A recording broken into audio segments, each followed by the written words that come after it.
सूरत हाल कुछ बिल्कुल डिफरेंट है क्योंकि दरिया रावी के करीब कई ऐसी नामवर सोसाइटीज़ हैं जिन्होंने दरिया रावी की जगह को अपनी कस्टडी में कर रखा है। और जब ज़ाहिर है दरिया का कुदरती जो पानी ने रास्ता अख्तियार कर रखा होता है, जब इंसान उस पर काबिज़ होंगे तो डेफिनेट नुकसान का सामना करना तो पड़ेगा। लेकिन मैं आपको यहाँ दूसरी बात ये बता दूँ, मरीम नवाज़ शरीफ ने जो बड़े वाज़ेह अल्फाजों में ये अल्फाज कहे हैं कि मैं रेस्क्यू टीम,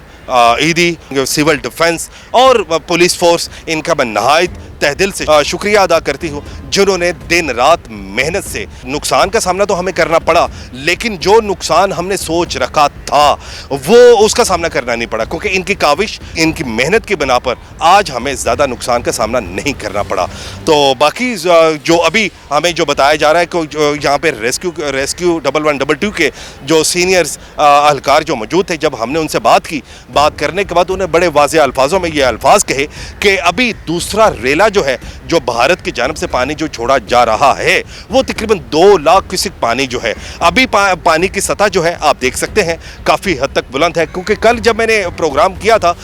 तो यानी कि वो तकरीबन कुछ सेकंड पिलर्स पर मैं मौजूद था और वहाँ पर मैंने दरिया रावी पर मैंने प्रोग्राम किया था।